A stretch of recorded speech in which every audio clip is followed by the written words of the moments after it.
Bom dia a todos, sejam bem-vindos.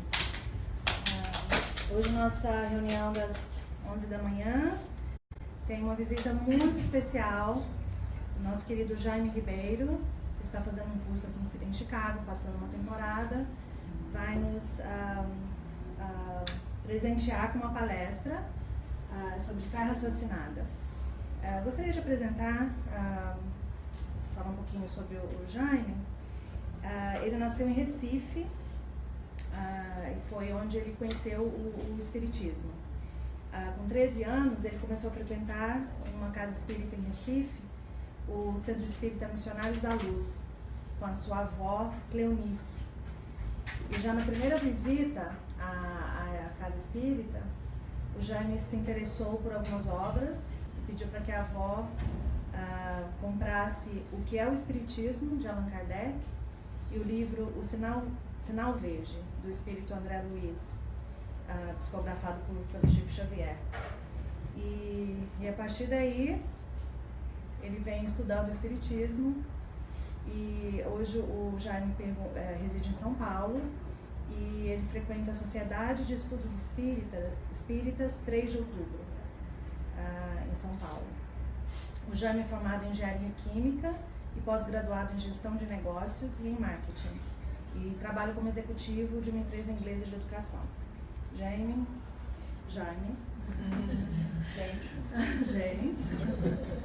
seja muito bem-vindo. Muito obrigada por tirar esse tempo e estar aqui conosco. Tá bom? Então, por favor, fé raciocinada com o Jaime.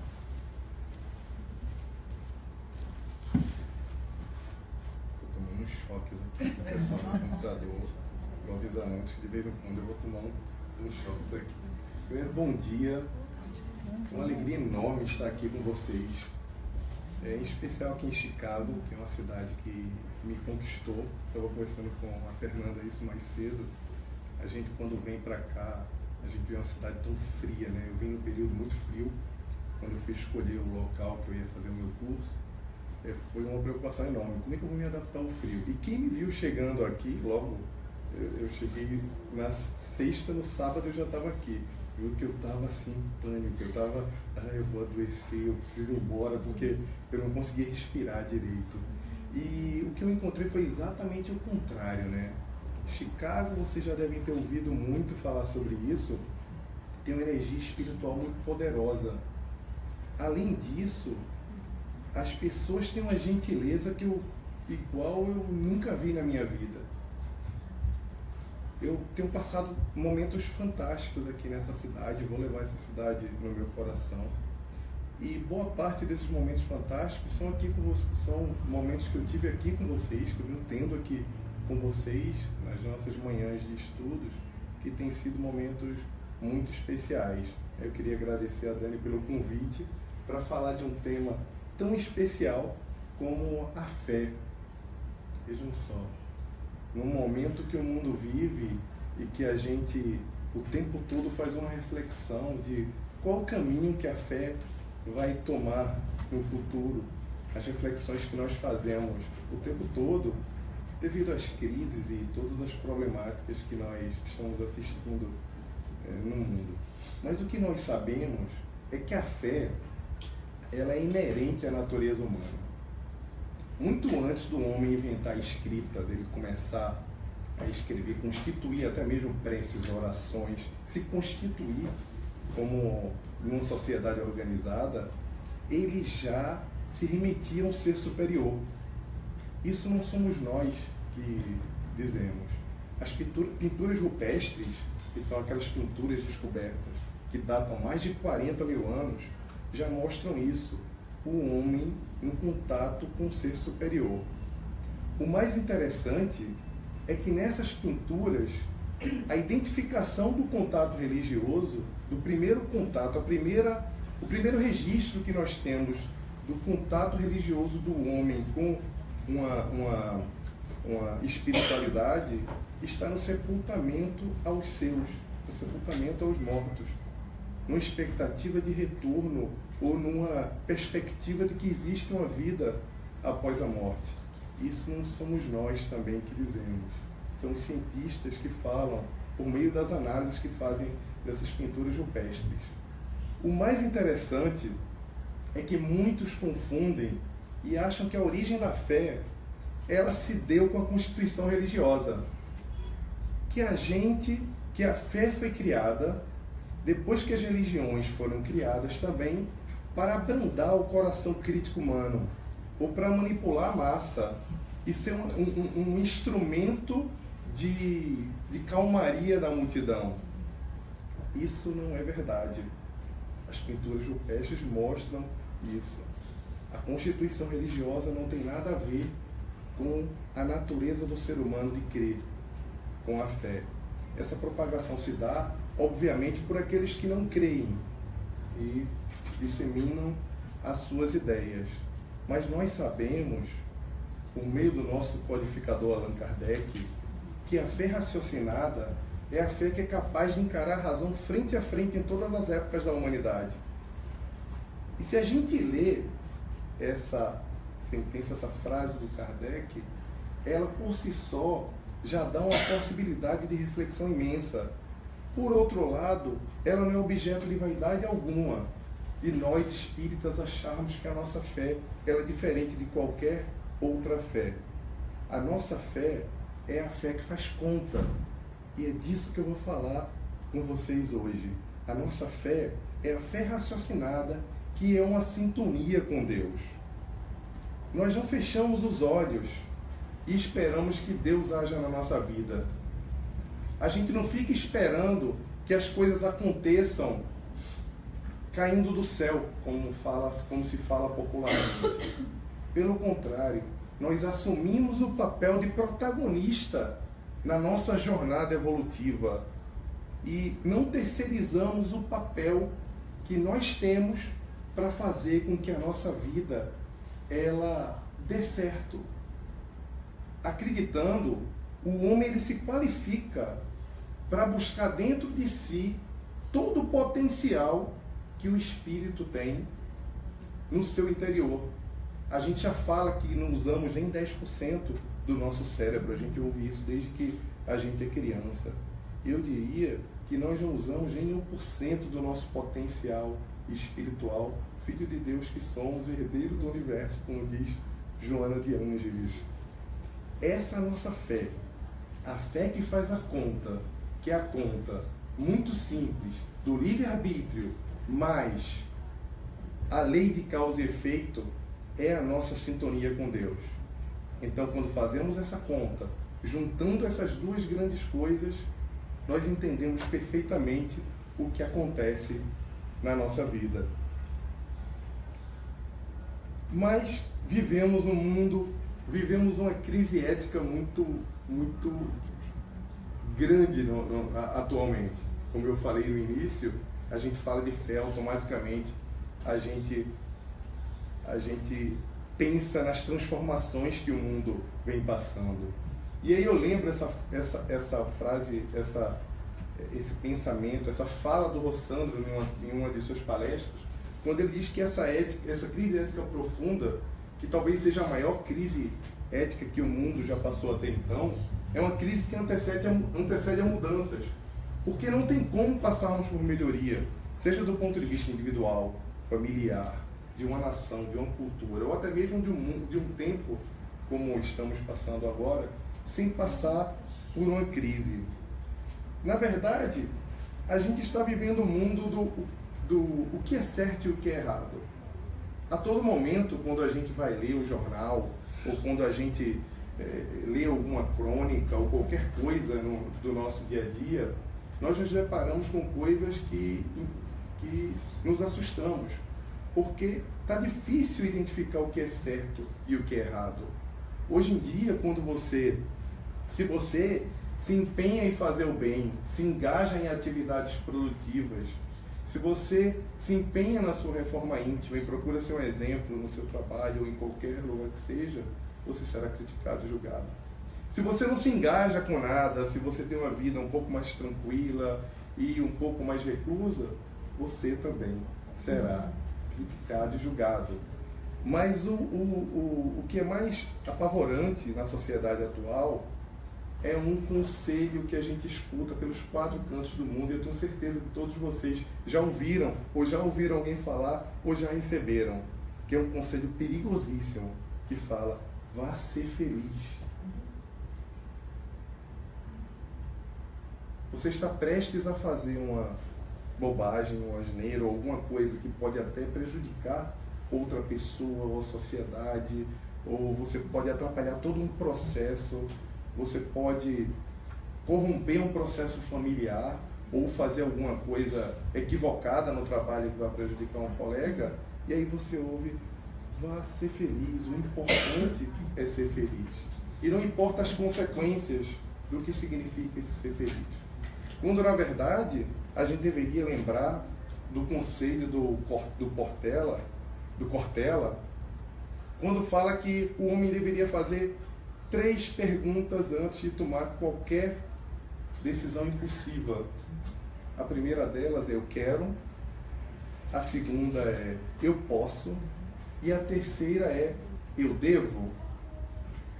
Quando o que você quer é exatamente o que você quer, o que você pode e o que você deve, você tem a tranquilidade de espírito. E essas 3 perguntas, elas não conversam em nada com vá ser feliz, não importa o que você está fazendo. Porque a felicidade, ela parece ser uma coisa fast food, uma coisa imediata, mas a felicidade é um processo contínuo. E dentro desse processo contínuo está a paz de espírito e a certeza de que estamos no caminho correto, que estamos fazendo a coisa correta. E isso só se dá fazendo a conta. A bendita conta que eu vou falar o tempo todo para vocês. Porque nós, espíritas, compreendemos a origem do sofrimento. Nós sabemos exatamente por que das alegrias e das vicissitudes da vida. E com a fé inabalável, nós não nos impactamos tão fortemente por isso. Porque sabemos que nada acontece por acaso. Em especial, que não há vítimas. E também não importa a dificuldade, não importa as vicissitudes que você está passando na sua vida, você não vai corromper os seus princípios, porque você sabe que Deus alcançará você no fundo de qualquer poço. Mas se você estiver olhando para baixo, como diz essa ilustração maravilhosa do Felipe Guga, quem não segue ele no Instagram, recomendo muito, é um artista carioca que tem ilustrações belíssimas. Se você estiver olhando para baixo, você não vai enxergar essa ação de Deus na sua vida. O problema é que nós temos uma relação infantil com a divindade, com o Criador. Nós projetamos a nossa relação com Deus da forma como projetamos a nossa relação com outro ser humano, com o nosso cônjuge, com os nossos familiares, com os nossos amigos. É uma relação infantil, no qual nós esperamos realizar a satisfação dos nossos desejos. É uma relação que exige um payback, que exige um carinho imediato, que exige atenção. É uma relação com Deus diferente de como deveria ser, que deveria ser apenas a sintonia com o Criador, por meio do entendimento da complexidade da nossa existência. Porque não é mais novidade nenhuma a conta do livre-arbítrio, mais a lei de causa e efeito na nossa vida, já não é segredo mais nenhum para quem teve contato com a terceira revelação e conhece o que o Espiritismo propõe. Só que essa sintonia que nós temos com Deus, ela só vai se dar se nós estivermos com o coração aberto. E aí eu vou fazer uma pergunta para vocês que é muito intrigante, e eu tenho certeza que vocês vão ficar pensando sobre isso depois. Quem aqui já orou pedindo a Deus uma graça ou alguma coisa assim muito importante que você queria que acontecesse na sua vida? Todo mundo, eu tenho certeza. Mas quem aqui e não teve essa graça concedida? Esse é um ponto muito importante. Quem aqui já orou a Deus pedindo uma graça e essa graça não foi concedida? Certamente todo mundo. E quem aqui já voltou em oração para agradecer por não ter recebido aquela graça? Meu Deus, muito obrigado por não ter me dado aquilo que eu pedi. Muito obrigado por não ter ido trabalhar naquele lugar que eu queria tanto. Olha só, essa empresa está envolvida com coisas que não condizem com os meus princípios. Muito obrigado por não ter reatado o meu relacionamento, que era um relacionamento que me parecia tão bom, mas que hoje, na perspectiva mais clara e já liberto dos meus esquemas psicológicos, eu entendo que aquilo ali não funcionava para a minha vida. Obrigado, Senhor. Eu tenho certeza que todo mundo já fez essa oração. Mas nesse mundo de tanta intranquilidade, como manter a calma? E é que eu evoco a minha banda de rock preferido brasileira, que é Los Hermanos. Tem uma música que eu acho fantástica, que pergunta: de onde vem a calma daquele cara? Porque nós somos racionais na nossa crença. E eu gosto muito dessa frase, e eu cheguei até a postar nas minhas redes sociais em alguns momentos essa frase: de onde vem a calma daquele cara? Para impactar pessoas, para que as pessoas entendam, nossa, como é que ele consegue manter essa tranquilidade e porque é muito importante a gente também impactar as pessoas de forma positiva. Hoje a gente tem as redes sociais e a gente pode utilizá-las para isso, simplesmente porque somos racionais na nossa crença. A nossa calma vem dessa tranquilidade, da suavidade de entender o homem numa contextualização do espírito imortal. Isso dá uma tranquilidade enorme, faz com que a gente fique assim: olha, tudo passa. O ponto é que precisamos ser espíritas todas as horas. A gente não pode ser só espírita quando a gente vem aqui na quarta-feira, no sábado e na segunda. Não é o suficiente. O problema é que a gente acha que a gente ainda não é perfeito. Tem espírito que diz: eu estou tentando ser espírita. Não, porque eu não sou perfeito. Outro dia eu estava conversando com o Rossandro sobre isso. Ele disse que tinha um amigo em Campina Grande que chegou para o Divaldo e falou: eu não vou fazer mais palestra porque eu tenho muito defeito. Olha, o Divaldo falou para ele: tá, tudo bem, você vai esperar quantos anos para você começar a tua atividade, né, a fazer as suas palestras? O problema é que a gente precisa ser o exemplo. A gente tem que ser o contraponto no mundo, como o Adriano estava falando agora, que lá na cidade dele, que é no interior de São Paulo, Araras, que ele falou que achou muito bonito a foto das pessoas com cartaz dizendo: nós já começamos, precisamos impactar pessoas, ser o exemplo e ser o contraponto. A gente tem que ter a certeza de que a gente precisa ser essas pessoas que estão influenciando o mundo na corrente do bem. A gente precisa estar aderido à causa do Cristo. Só que a gente vive numa sociedade de múltipla escolha. Como o Daniel falou na palestra dele aqui no aniversário, você vai montar um cachorro quente, existem múltiplas possibilidades. Semana passada eu fui comprar um molho de tomate lá no Target, eu tive a maior dificuldade do mundo, eu fui embora. Sem molho. Quando eu cheguei em casa, meu roommate falou: cadê o molho? Jamie, where is the sauce? Eu falei: cara, eu não consegui escolher. Porque tinham várias possibilidades de molho, e isso reproduz muito bem o que acontece hoje. Nós vivemos num mundo de múltipla escolha, e todas as respostas são aceitáveis, o que é pior ainda. Então, todas as opções estão aqui, tá bom. Mas se você for para cá, não, tá bom também. Mas nesse mundo de múltiplas escolhas, o que a gente pode fazer para não se impactar com as alfinetadas da vida, que elas vêm de todo jeito? E o que é melhor, porque nós não somos santos, o que fazer para não alfinetar a vida dos outros também? Como é que a gente vai fazer essa prova? Só que para ali, ó, tem uma cola, não tem? A gente também tem a nossa cola.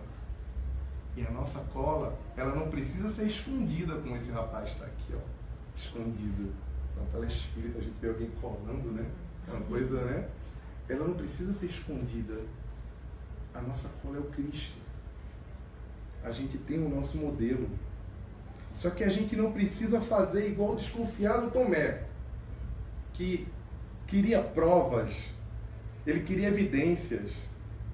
Ele ficou tão impactado com o episódio da cruz que ele ficou indiferente, o coração dele ficou amargurado. Só que nós não precisamos tocar as chagas do Cristo para poder aderirmos à causa dele. O compromisso com Cristo, ele não precisa dessa possibilidade de entrar em contato com com Cristo crucificado, com as chagas do Cristo. Como diz o Rossandro, nós não podemos ser simpatizantes apenas do Cristo. Porque se ele for apenas nosso simpatizante, vai ficar complicado. A gente tem que ser 100% aderido à causa do Cristo. Porque ele é 100% aderido à nossa causa. Só que nós temos um poder dentro de nós. E não dá para a gente ficar esperando Deus com o coração fechado, amargurado. Deus não consegue falar com os corações fechados, que não estão em sintonia. Com os corações surdos, ele vai falar. Mas com o coração surdo, a gente complica um pouquinho esse processo de sintonia com o Criador. Por isso que é importante a gente lembrar da nossa divindade, da nossa natureza. E o nosso compromisso é multiplicar a moral do Cristo.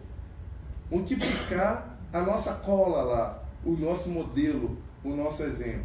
Porque Jesus, ele conta com a gente para seguir o seu projeto.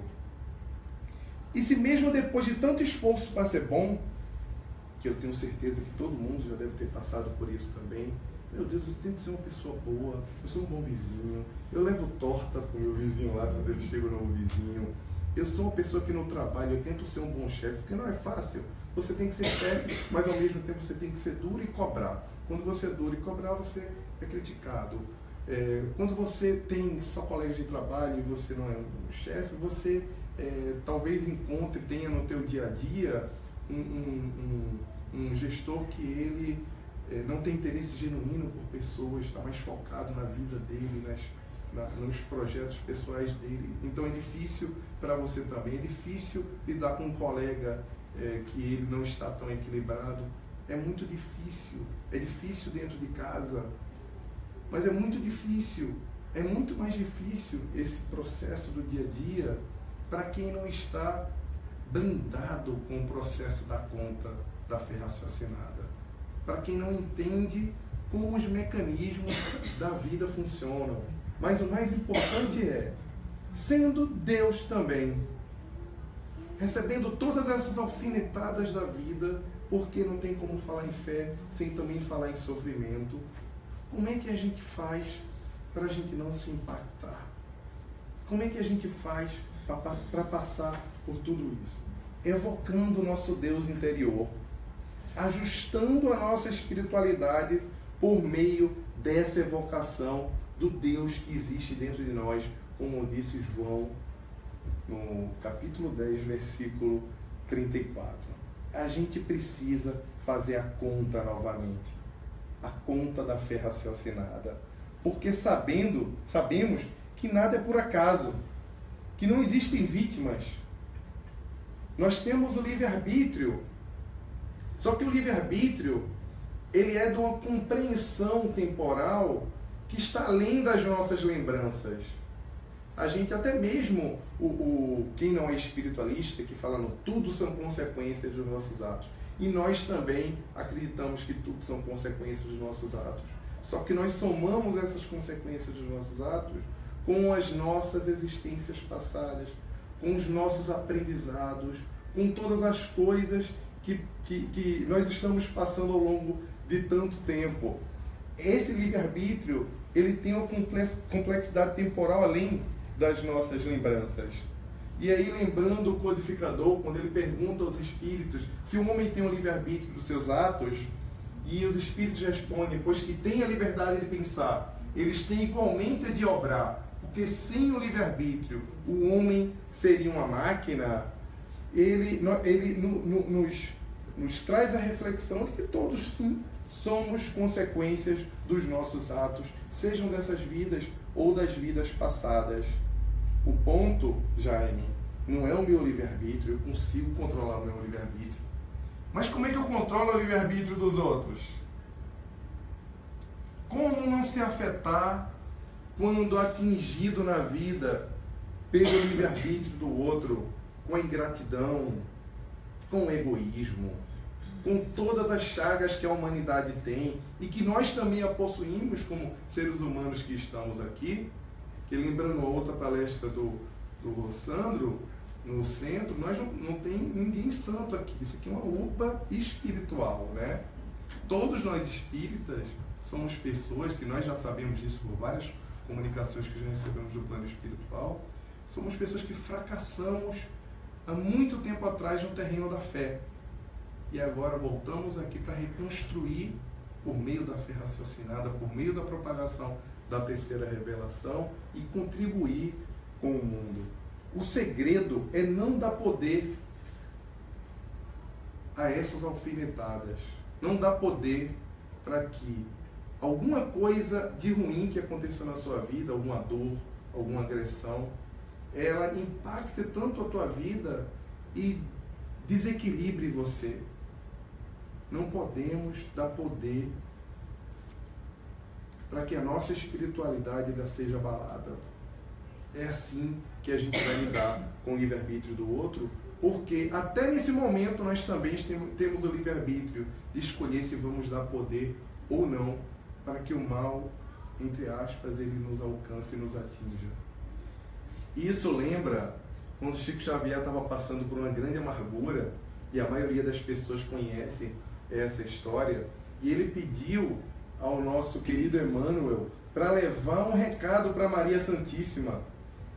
Queria que Maria desse um conselho para ele de como é que ele ia passar por aquela dificuldade, porque a gente acha que só a gente tem problema, né? Você imagina o Chico com aquela obra toda para o bem, e ele passando por amarguras e desesperado pedindo recado de Maria. Imagina se a gente também não tem que passar pelas nossas dificuldades. Então meu irmão voltou com essa frase que espíritas e não espíritas conhecem, que é isso também passa. Quem ainda não conhece essa passagem, eu recomendo muito depois ler esse trecho de Emmanuel. Quando Emmanuel volta, o Chico todo animado pega um caderno para anotar os recados de Maria, e aí Emmanuel fala, isso também passa. Aí ele, tá bom, o que mais? Aí Emmanuel, isso também passa. E não, mas ela não mandou falar mais nada. Não, ela mandou esse recado para você, Chico. E aí o Chico refletiu e pensou, nossa, e nós sabemos hoje que se vivemos momentos alegres na nossa vida, de abundância, de glória e etc., isso também passa. E é muito importante para exercitar a humildade e colocar os nossos pés no chão. Até mesmo porque, linkando com a fé, nós lembramos que existem dois grandes momentos no processo da fé dentro do ser humano. Um é quando ele está ferrado, e aí ele lembra de orar a Deus.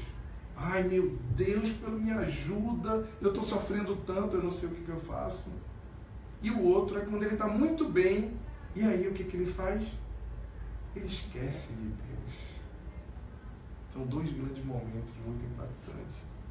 Quando a gente lembra disso aqui, a gente volta para a conta e lembra que esse contato com o Criador, a sintonia, ele tem que ser na abundância, mas ele também tem que ser na amargura, que todos os momentos vão passar, não tem jeito.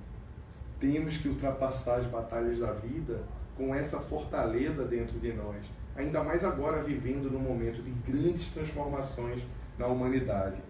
A gente precisa fazer essa conta, que é simples e cartesiana. Entendemos que o espírito exige, ele precisa de várias experimentações para poder se reconhecer nesse processo de evolução na jornada humana. A soma das nossas contas do passado e o efeito do nosso livre-arbítrio é que nos transforma no que nós somos hoje. E aí, essa conta fica fácil. Como um adulto que está lá fazendo uma prova e vê 2 mais 2 é só isso. É uma conta muito fácil para quem saiu da infância espiritual. Infelizmente, nem todos nós saímos dessa infância espiritual e ainda continuamos com uma compreensão muito limitada do que é a vida. Mas esse caminho, ele já está trilhado, seja pela dor ou pela redenção também do amor. Porque não é só a dor que traz redenção. O amor, ele também traz a redenção. O ser humano, ele quando cai, quando ele fracassa, ele também tem que lembrar de fazer a conta, resgatar esse processo de Deus interior que ele tem e não se impactar com as pedradas, com as alfinetadas que a vida traz invariavelmente. Quando o comportamento distorcido nos desafia, a gente precisa lembrar dos nossos princípios. E isso lembra bastante a condenação do primeiro mártir do Espiritismo, que é Estevão, que a maioria de vocês já deve ter ouvido falar nessa história belíssima também, que não se abalou com as acusações de Saulo e Sadoc, foi condenado, apedrejado até a morte, e ainda assim repetiu a fala do mestre, pedindo para perdoar aqueles que não sabiam o que estavam fazendo. E vejam que maravilhoso, chegando na espiritualidade, foi recebido de braços abertos pelo próprio Jesus, que estava lá aguardando a sua chegada. A fé raciocinada, ela não muda para se adequar a qualquer agressão da vida. Ela está ancorada numa sólida base espiritual. Por isso que é muito importante a gente entender a diferença entre princípios, valores e espiritualidade, que são esses pontos. Os princípios, eles são preceitos incontestáveis. Eles são leis universais que definem as regras pela qual a sociedade deve se orientar. Em qualquer lugar do mundo, os princípios são o mesmo. Amor, paz, liberdade. Os valores são normas sociais contestáveis e subjetivas, que dependem da cultura e do ambiente. Os valores dependem muito com quem você anda, onde você está. Os valores são corrompíveis. A espiritualidade não. A espiritualidade é a inclinação à prática do bem. É a vivência da compreensão do plano maior da vida. É por isso que é tão importante ensinar as crianças a espiritualidade. Eu falei isso aqui numa reunião 15 dias atrás. Nós não podemos apenas ensinar os valores às nossas crianças e achar que está tudo bem. Porque quando elas entrarem no mundo efetivamente e começarem a receber as alfinetadas da vida e se encontrarem com os comportamentos inadequados, com a ingratidão e com todo tipo de coisas que nós sabemos que existe no nosso mundo de transformação, os valores podem sofrer com a amargura do espírito também. A espiritualidade não. Por isso que eu digo que a espiritualidade é o alicerce, sustenta o bem, quando os valores duvidam diante do mal. A espiritualidade, ela é incorruptível. Por isso que nós não podemos terceirizar, assim como não devemos terceirizar para a escola a educação dos nossos filhos, nós não devemos nunca terceirizar a espiritualização deles. Nós temos que sim ensiná-los os valores. Nós temos que ensinar os fundamentos da doutrina espírita. Nós temos que ensinar os princípios. Tudo que nós acreditamos. É obrigação nossa não terceirizar esse processo de espiritualização dos nossos filhos. Porque é a matemática de Deus. A espiritualidade, ela é a matemática da criação. E ela não aceita apenas o número 1. São sequências incontáveis de integração com o outro, o mundo e o Criador. Essa é a matemática de Deus. A espiritualidade, ela é o limite do homem tendendo ao infinito para aperfeiçoar o seu interior. A fé raciocinada é essa conta. A gente acredita porque a gente entende os concursos da vida. Sabemos qual é o papel de cada um nessa matemática incrível da nossa existência aqui na Terra. E como falou José, o Espírito, no Evangelho segundo o Espiritismo, capítulo 19, essa trindade é inseparável. A fé é a mãe da esperança e da caridade. É a fé dos trabalhadores da última hora. E os trabalhadores da última hora somos nós, que sentem e compreendem o homem numa posição integral da vida. Essa conta é um dos maiores legados que a doutrina espírita pode deixar para a humanidade. Portanto, meus amigos, tenham fé, porque é da fé que vem o amor. Muita paz, que Jesus abençoe todos vocês. Muito obrigado por essa manhã maravilhosa que nós tivemos hoje.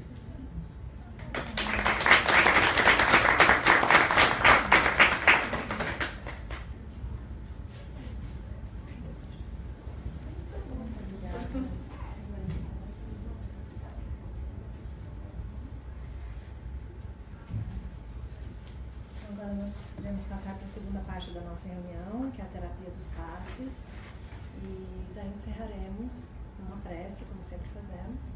Eu esqueci de fazer a prece inicial. Mas como já tínhamos feito a primeira reunião, já tínhamos feito 2 preces, mas encerraremos com a nossa prece. Então, gostaria de convidar a todos